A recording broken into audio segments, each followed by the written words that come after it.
네, 지난주에 이어서 야곱에 대해서 살펴보겠습니다. 이 성경에는 참으로 많은 사람들이 나옵니다. 그런데 이 사람들은 우리 신앙의 본을 삼고자 했을 때에 둘 중에 하나입니다. 우리가 본받을 사람, 아니면 본받지 말아야 될 사람. 그런데 본받고 싶은 사람들 중에는 현실적으로 우리와 너무 동떨어져 있는 듯한 느낌을 가질 만큼 너무나 훌륭한 사람들이 보입니다. 그러다 보니까 내가 어떻게 이 사람을 본받을 수 있을까 아예 지레 짐작하고 포기한 그런 경우도 있습니다. 이 땅에 살고 있고 이 땅에 있는 사람들과 부딪히면서 섞여서 살고 있는 우리들에게는 우리가 조금 가깝게 느껴져요. 그런 사람이 오히려 더 좋은 롤 모델이 될 수가 있죠. 그런 점에서 본다면 여기 야곱이라는 사람은 우리에게 훌륭하게 좋은 롤 모델이 될 수가 있습니다.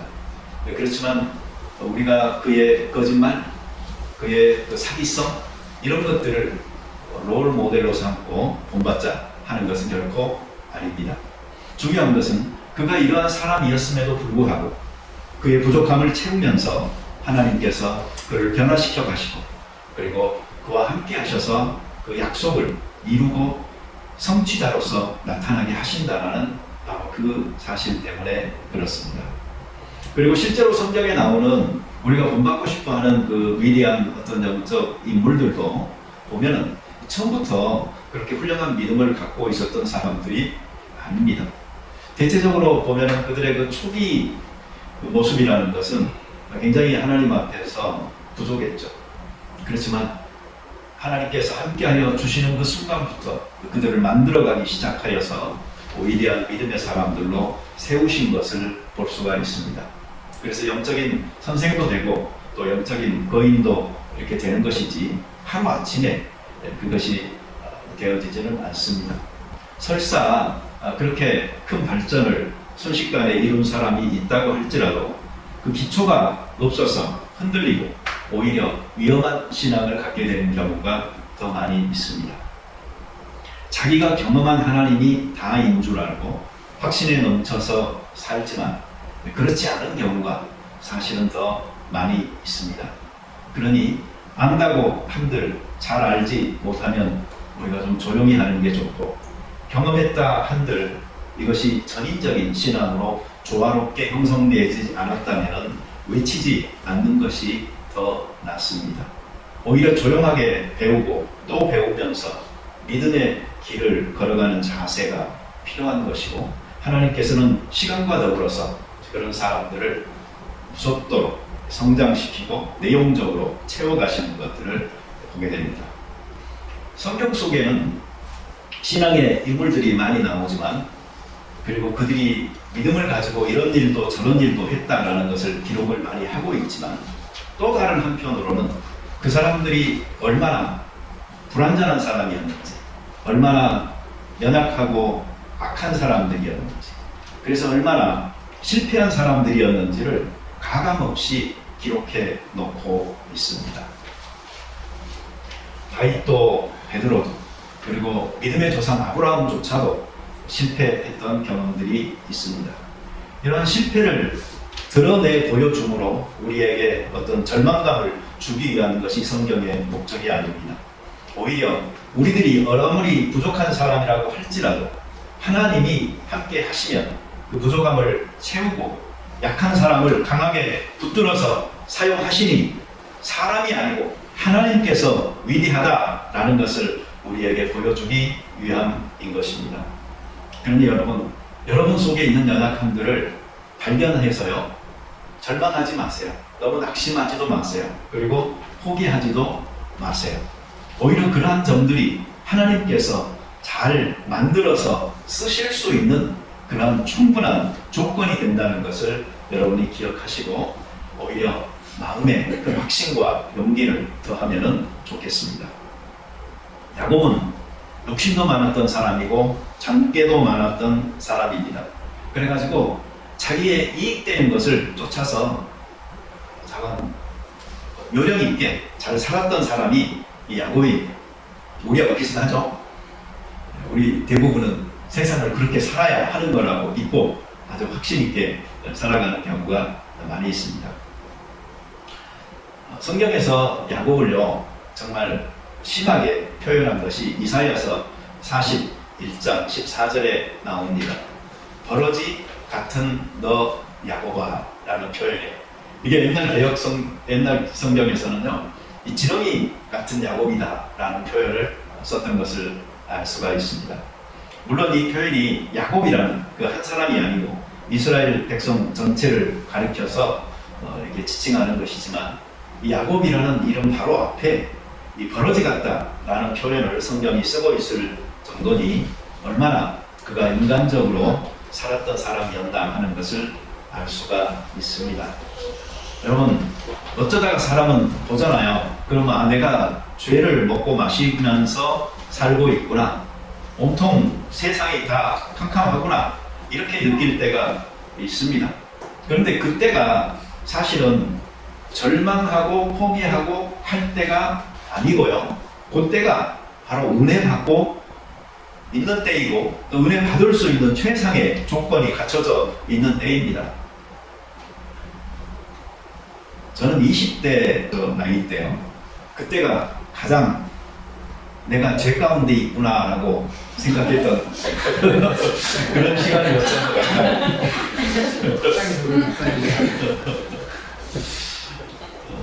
근데 지금 이렇게 돌아보고 생각을 하잖아요. 그럼 그 당시에 뭐 내가 그다지 큰 죄인도 아니었는데 그냥 내가 죄인이구나라는 그런 생각을요 정말 많이 하고 살았어요. 근데 바로 그 상태가 은혜 받는 시간이에요. 죄 있는 곳에 은혜가 더한다라는 그 말씀처럼 내가 죄인이다 라고 하나님 앞에 느낄 때일수록 은혜에는 더 가까이 가고 준비되어져 있는 사람인 것이죠. 다시 말하면 가늠한 것도 아니고 살인한 것도 아니지만 예수님께서 하셨던 그 말씀의 가르침을 내 삶에 가지고 와보잖아요.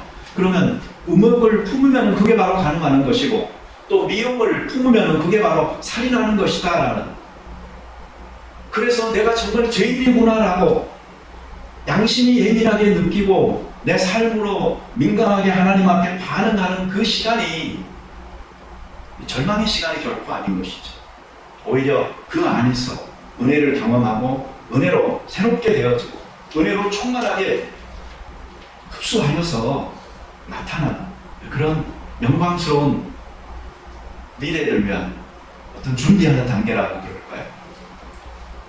여러분 카타필라와 그 나비를 아시죠?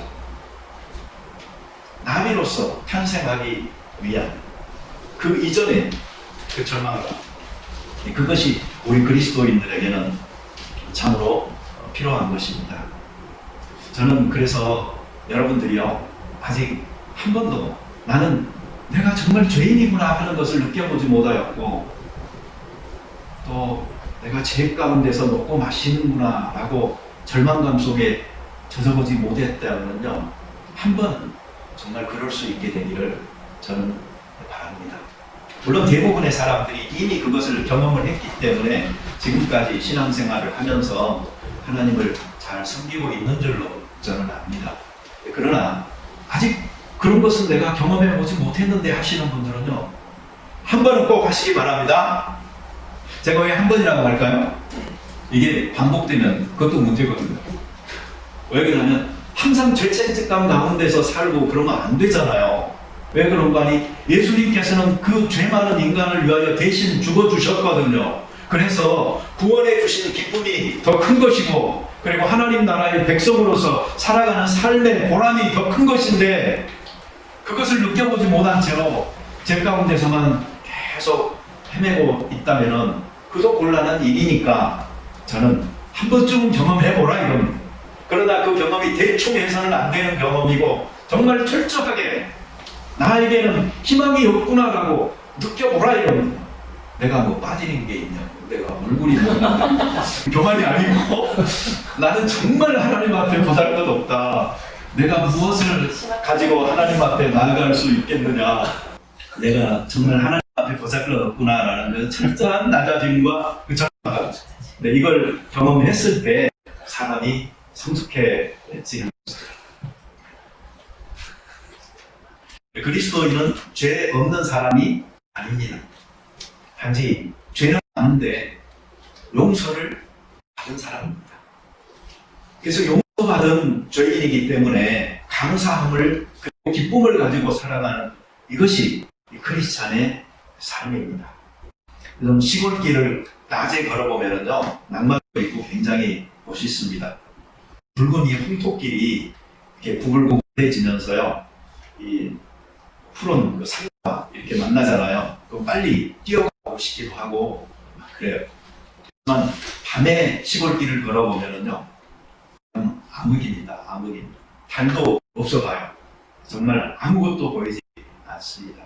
그 호롱불 이렇게 들고 자기 앞에 조그만 길이라도 보면서 걸으려고 했고요. 나중에는 그게 이제 플라시라고 해서 랜턴으로 바뀌기도 하고 또 성류 넣어가지고 이렇게 드는 것으로 앞을 밝히기도 하면서 걸었던 것을 압니다.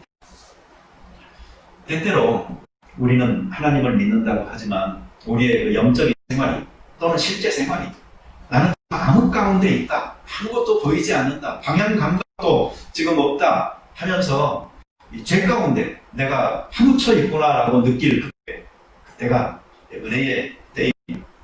내 주변이 어둡다라고만 느끼지 마시고 내가 지금 영적 소경으로서 내 눈을 감고 있는 거 아닌가 하는 것도 생각을 해보면서 우리가 희망을 가져야 되는데, 여기 이 야곱의 이야기를 통해서 우리가 배울 수 있는 것은 뭐냐면은 하나님이 우리에게 다가오신다는 것, 그리고 그 하나님이 우리의 눈을 열어주신다는 것입니다.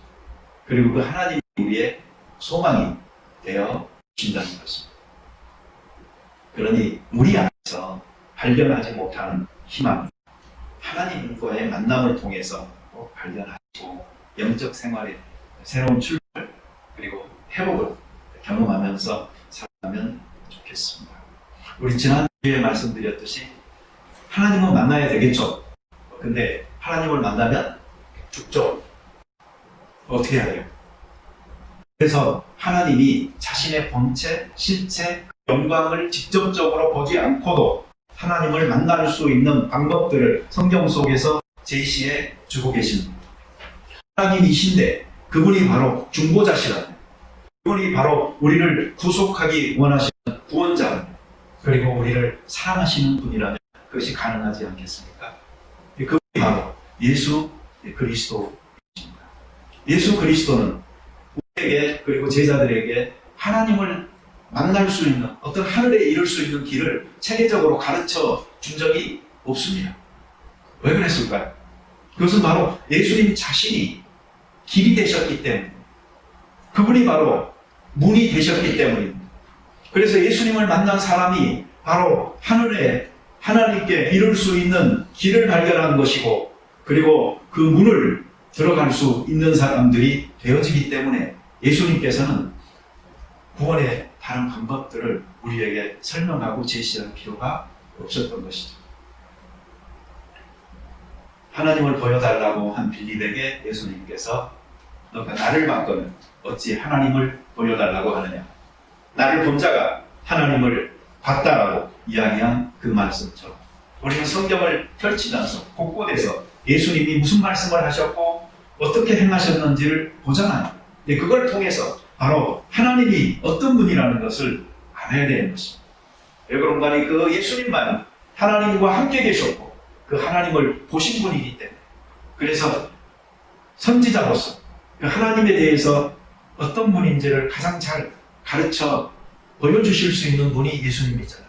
그러니 예수님의 그 모든 언행을 통하여 우리는 하나님을 만날 수 있어야 되는 것입니다. 예수님을 십자가에 못 박았던 그 백부장, 그는 실로 하나님의 아들이로소이다라고 고백했던 것처럼 우리는 예수님을 만나는 것을 통하여서 하나님을 만날 수 있어야 됩니다. 부활하신 주님을 나는 믿을 수 없다고, 나는 그분의 손과 발을 내가 만져보지 않고서는 믿을 수 없다고 했던 도마에게 나타나셔서 만져보라 말씀하신 이후에 도마는 나의 주 하나님이라고 고백하면서 무릎 꿇었던 것처럼 우리가 실제로 우리를 사랑하여 우리 가운데 오신 하나님이신 예수님을 만남으로 이러한 신앙의 고백들이 있기를 바랍니다. 둘째로 성령님께서 바로 우리에게 하나님이 어떤 분인지를 가깝게 느끼고 또 만나고 동행할 수 있도록 해주시는 분입니다. 요한복음 14장에 보면 예수님께서 이 보혜사 성령님에 대해서 설명하시는 부분이 나오는데 거기에 보면 약간 흥미로운 표현이 하나 있습니다. 내가 아버지께 구하여서 또 다른 보혜사 너희에게 보내리니 그랬어요. 무슨 말이죠? 예수님이 바로 보혜사이신 거예요. 예수님이 바로 파라클레토스, 그 우리의 뒷전에서 속삭이고 계시는 상담자요, 위로자요, 변호자가 되시는 그 파라클레토스 보혜사이신 거예요. 그런데 그 예수님이 또 다른 보혜사인 성령님을 보내주시겠다. 그래서 내가 너희와 육신적으로 이곳에 함께 있지 않더라도 바로 보혜사 성령님을 통하여서 너희와 함께 하리라는 약속이 바로 이 성령님에 대한 약속입니다. 그래서 우리는 하나님을 자꾸 보여달라고 말하기보다요, 예수님을 친밀한 친구로 삼고 그리고 성령님을 가이드로 삼고 인도하심을 따르는 가운데 하나님의 길을 걸어갈 수가 있습니다. 그리고 무엇보다도 세 번째로는 하나님을 만날 수 있는 그 방법은요, 하나님의 말씀입니다. 이 말씀은 계시의 완성이죠. 이것보다 더 위대한 계시는 있을 수가 없습니다. 그래서 우리는 이렇게 말합니다. 성경 말씀은 크리스찬의 믿음과 생활에 있어서 유일한 기준이다라고 말을 합니다. 왜 우리가 여기에다가 최고다라는 말을 안 쓰는 거아니? 최고라는 것은 그보다 못하지만 다른 것이 있을 수 있다라는 것을 전제하는 말이기 때문에 오히려 성경은 믿음과 생활에 있어서 유일한 기준이다라고 이야기하므로 우리는 성경만이 우리들이 믿고 따를 수 있는 하나님의 계시다 하는 것을 고백하는 것입니다. 우리 성경을 통해서 하나님께서 과거에 하셨던 일을 그리고 현재 하고 있는 일을 그리고 미래에 하실 일들을 알 수가 있습니다. 그리고 우리는 성경을 통해서 바로 예수님이 하나님의 아들이시고 또 성령님이 하나님의 한 위가 되셔서 삼위일체 하나님으로서 존재하고 있다는 것도 우리는 알 수가 있고, 우리는 성경을 통하여서 우리의 구원을 계획하시는 하나님이시고 그 구원의 계획을 실천해서 성취하신 분이 바로 예수님이고, 그렇게 이루어진 구원을 우리의 삶에 적용하시는 분이 바로 성령님이라는 것을 알 수가 있게 되는 것입니다. 이 성령의 말씀을 통하여서 하나님의 자녀가 된다는 것이 무엇을 의미하는 것인지를, 그리고 그의 몸된 교회에 하나님의 가족으로서의 지체가 된다는 것의 그 특권과 의무에 대해서 배우게 되고, 교회의 사명이 무엇인지에 대하여서 가르침을 받을 수가 있게 되는 것입니다. 그러니 이 하나님의 말씀을 제쳐놓고 하나님을 만날 수 없는 것입니다. 지금까지 제가 세 가지 하나님을 만나는 방법이라고 할까요? 그 길에 대해서 말씀을 드렸습니다. 따라서 합시다. 예수님, 성령님, 말씀. 네. 이것이 참 우리들 신앙에 있어서 소중한 기준이 되어져야 됩니다. 근데 이것은 어떻게 보면 그렇게 특별하지는 않잖아요. 우리와 가까이 있잖아요. 근데 사람들이 사실 그 방법을 잘 모르고 하나님을 거창하게 기대하는 경우가 많아요. 적어도 하나님을 만나는 일인데 좀 특별하게 만나야지 만날 것 같고 그렇잖아요. 그런데 엘리야에게 나타났던 그 하나님을 우리 다시 기억할 필요가 있습니다. 그가 동굴에서 하나님을 보여달라고 했을 때 하나님이 지나가시는 큰 소리, 불, 천둥과 번개 속에서 하나님의 음성은 들리지 않았습니다. 그렇지만 세미한 음성 가운데서 하나님이 계심을 엘리야가 느꼈던 것. 우리는 좀 신비하고 마술적인 어떤 방법을 통해서 하나님의 계시를 확신해야지만이 내가 하나님을 만난 것이다 생각할 필요는 전혀 없습니다. 오히려 그렇게 급하고 강하게 하나님을 경험한 사람은 급하고 강하게 자기 성격대로 하나님을 행기치는 경우도 많이 있는 것입니다.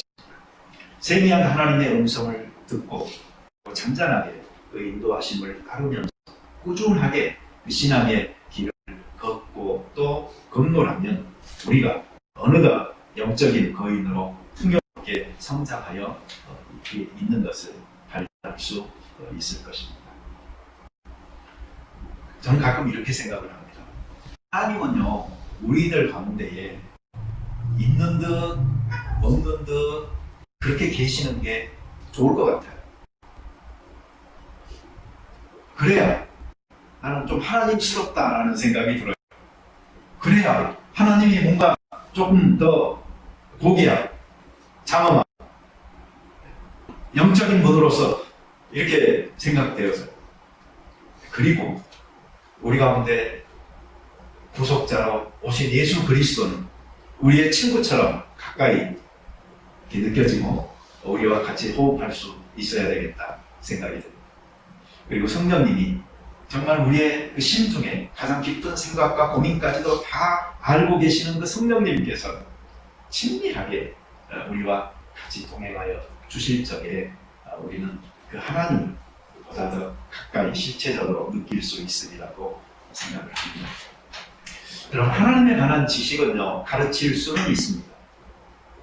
그러나 가르친다고 배워지는 것은 아닙니다. 왜 그런 거냐? 하나님에 관한 것은 지식적인 문제라기보다는 경험적으로 우리 가운데서 확신으로 느껴져야 되는 문제이기 때문입니다. 그런데 희망이 있습니다. 그 하나님은 자기를 찾는 자들에게 자기를 숨기시는 하나님이 아니고 자기를 나타내 주시는 하나님이고 오히려 찾아오시는 하나님이기 때문에 그렇습니다. 우리 누가복음 15장에서 잃어버린 양 한 마리, 잃어버린 동전 하나, 그리고 집을 나간 탕자 이야기를 보게 됩니다. 여기에서 우리가 까딱 잘못하면 주인공이 마치 탕자인 것 같고 동전인 것 같고 양인 것 같습니다. 그러나 정말 주인공은 하나님이시죠. 그 하나를 찾으시는 하나.